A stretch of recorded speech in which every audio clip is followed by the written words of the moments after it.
you think back at all the time when you were an underclassman, you wanted to punch out some first-classman. And probably should have. It would have been good for you and probably good for the Army if you would have. But you really learned to do a lot of things that you didn't like to do. And what I tried to do with basketball was this. I had no idea that I would end up staying there. I was, you know, I taught school and coached in Ohio for a year, and I was at the NCAA tournament, and we had just played in it the last 3 years in the championship game, and we'd won it in 60 and gotten beat by Cincinnati in 61 and 62, and then in 63 Loyola beat Cincinnati in overtime. And at that tournament I was standing with Coach Taylor, and I had asked him to talk to John Wooden. And then really, John Wooden at that time wasn't John Wooden as we know him today. He was coaching at UCLA. We had played them in Los Angeles at the Far West Classic and had just buried them, just pounded them like a drum. So now I'd ask Coach Taylor, if you run into Coach Wooden, and I had only ever been to California that one time to play in that tournament. And when we went out there and played, we played Washington, UCLA, and USC to win what used to be called the, I think it was called the Los Angeles Classic. And so anyhow, he talked to Coach Wooden, and I had a chance to go out there and go to graduate school and help Gary Cunningham coach the freshman team. Gary was a great player at UCLA and is now the athletic director, I think, at Santa Barbara, and eventually coached at UCLA. And while Coach Taylor is explaining this to me, George Hunter came up. Now, Dick was recruited by George Hunter. Helps was recruited by George Hunter. Was anybody? Denny. Just you three, I think. Am I right? I don't think anybody else was recruited by George Hunter.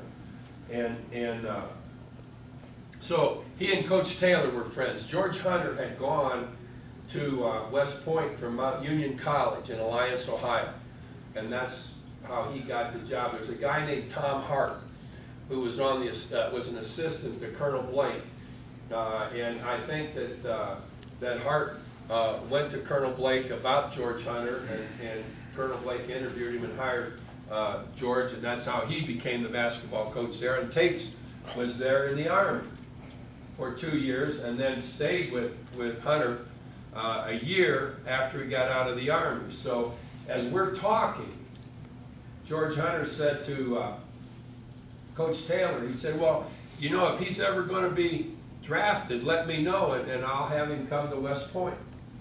And this was the best question that I ever asked anybody in my life. I turned to him and I said, well, Coach, what if I volunteer for the draft?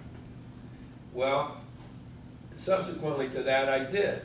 My dad had 9 sisters and 3 brothers, and I was the first boy in the family to go to college. And I mean, my dad almost shot me when I told him I was going to volunteer for the draft. He said, what the hell did we send you to college? And you know, 1962, nobody had heard of anything in Southeast Asia at that time. And so I asked him that question, and as I say, that is the most important question that I have ever asked anybody. And he said, well, if you want to do that, we'll bring you to West Point and coach. And so you can coach the plebe team. So that really kind of it greatly intrigued me, because I knew enough about West Point and I'd read enough about military history to know that it was a very unusual situation. And so I volunteered for the draft. 2 guys from my county in Ohio were taken into the draft at that time. And that's how little, and I think the other guy had volunteered also. And so I went through Fort Leonard Wood, and but I tried to hedge all my bets. And I played freshman baseball at Ohio State, so on that athletics and recreation form that you fill out in basic training, I put that down. And the first sergeant in our company was a guy named Randall. I'll never forget. Randall was about 6 feet tall, weighed about 150 pounds, and I think he was just made out of wire. Your instructors. It wasn't like one of the company commanders. One of the Tax. Huh? Tax. One of the tax. You know, I'm just a civilian, and I don't have a organized authority that enables me to extract from kids what it is that we have to get to play basketball. And that I could never, other guys, Janarone understood this. Janarone's the greatest. There's never anybody in my lifetime that was an administrator of importance that was a greater supporter or understood things better about athletics than Janarone did. But I got to share this one thing with you. So anyhow, we're going back and forth. And finally, I said, you know, I understand that for you to become a general officer, it takes congressional approval. And I'm amazed that we have that many goddamn dumb congressmen. Oh, gosh. I thought Dealins was going to have cardiac arrest. But that was my kind of parting shot. So I knew that whether I got another job in coaching or not, I wasn't going to stay at West Point. Because Bear Bryant told me one time, and he and I are sitting in his office, and he said, son, you keep one thing in mind. There comes a time for every coach at every institution when people he has pissed off along the way are in a position where they can control your destiny. Don't ever forget that. And I really never have. But let me conclude simply by saying that without any reservation, the 5 years that I spent prior to that year as a head coach at West Point were the best 5 years in all the time that I've coached. You know, not because the weather was so good, or not because we won the national championship, or not because of anything other than the enjoyment I got out of working with and against the military machine with great people like these three that are here, Bob Strati and Paul Parks and Richie and Murphy, and remember Pop Ivy, your OR when I was assistant coach, and a lot of people like that. Then Colonel Rogers holding on to Gobey's leg in Syracuse, and he said, God damn it, he said, don't you get in any fight here. And he hooks his leg around Mike's leg, and Mike says, well, Colonel, you know I'm going, so you know. I already heard that one. I can still see Tom with glasses slide down on his nose. And I say, look at my boy. And Tom looks out at Mike walking down the floor, and he goes, Jesus Christ. Please help us here, please. So, and I can think back all kinds of things like that. But it's the guys that played, and the guys that, I'll never forget, that, where's Tommy? Tommy got hurt. I think maybe being able, in a way, however small that way might be, to contribute something to kids and to what kids would do eventually, that would mean something to the country. Because Henry Iba's letter to me that I mentioned a moment ago said this: just remember that when you coach the Olympic team, you're no longer coaching for your school or your state or your league. You're coaching for your country. And I think that what you guys did, each and every one of you, the guys that were officers while I was there, the guys that were cadets while I was there, you've done something very special, regardless of how long it was that you stayed in the Army. You did something very, very special.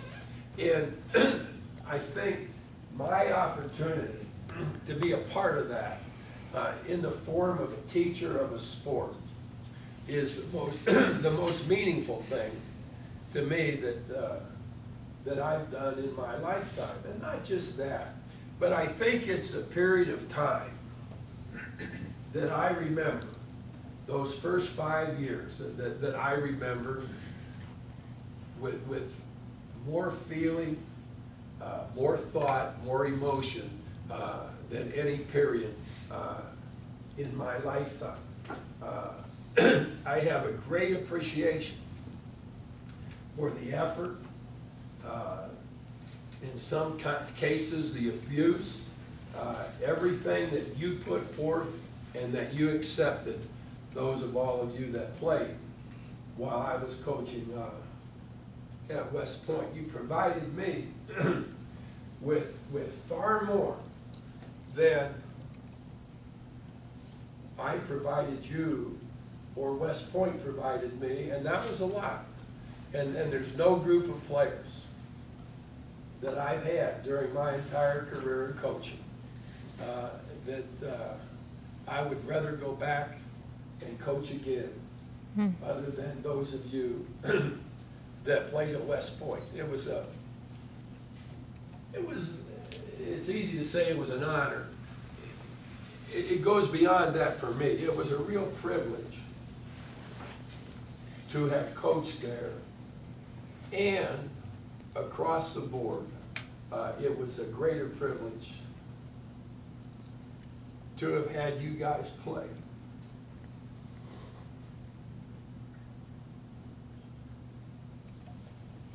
While I was there.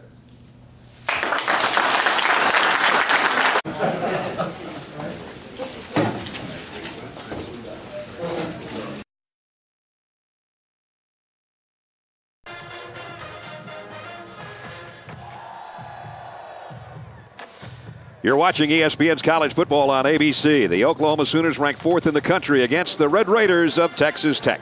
Reminder, be sure to catch ESPN's College Game Day every Saturday. Who joins us here in the booth? Bob, you got a win today in basketball. It's a doubleheader day here for the Red Raider fans. Well, we played pretty good defense this afternoon, Brad, and I've seen some really good defense that we played here tonight also. Well, this is almost like basketball on grass, what we got going on here with Texas Tech. That's what the Texas coaches call us when they play us. At the 10-yard line, 1st and goal, Harrell throws, caught, inside the 5, it's Morris, and Morris down to about the 3-yard line.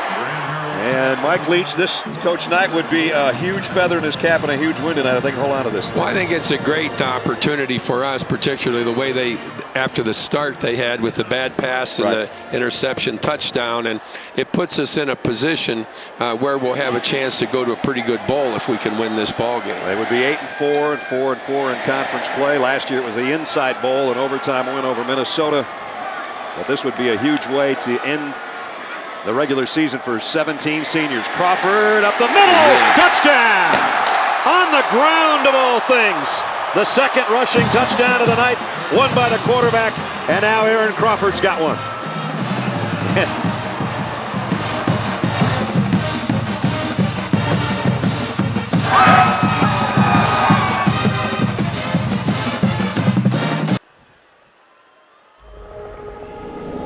This telecast of ESPN College Football on ABC HD is presented by DLP HD TV. Sooners, their heads down, their team down in a huge hole, and one of their starters, Alan Davis, still down on the field, just sort of collapsed at the end of that last play, and he's playing in there for Austin English, who's out with a hairline fracture in his leg. He's probably never played this many snaps, and he's probably never chased a quarterback 50-some times, just over 2 quarters. Coach, I asked you about your game today, and you had something to say about the first 5 minutes of the third quarter. Tell us that. Well, when Bob said that it's a really tough thing to make an error at the beginning of the second half in football that particularly sets up another team to score, and I told our team at the half today. We had a 9-point lead, and I said, now that first 5 minutes, we can get control of the game. And being outscored 11-2 didn't get the job done for us. Did you call a timeout? No, I let them work their way out of it, and we went on from there. Talking like a football coach, you know, our mutual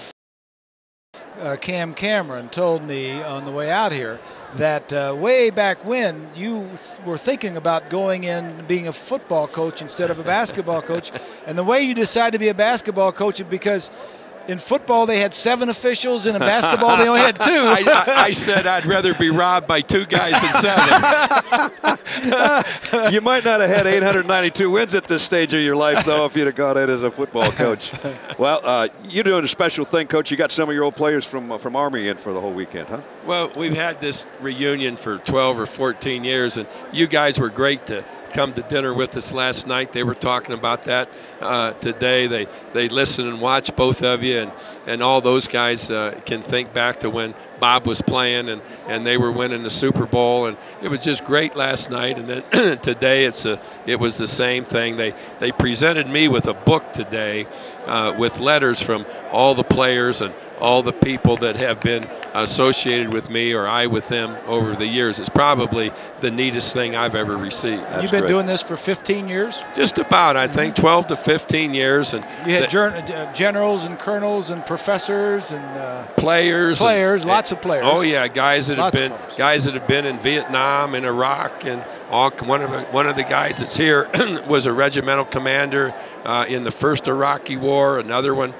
flew a year's worth of missions in a helicopter in Vietnam. And about 50 guys, is that about? Yeah, right? about 50 of them are back. And he knew everybody's name. That was the amazing thing. There was a story and he about knew everybody. a story about everybody, too. Well, I had a chance to talk with him today for the first time really in a long time about just what having coached at West Point meant to me, and just to have been a part of something like that. I told them that when I went through basic training in the Army, I first of all played baseball, then I played fast pitch softball, and when I reported to West Point, I was the least prepared PFC in the history of the United States Army.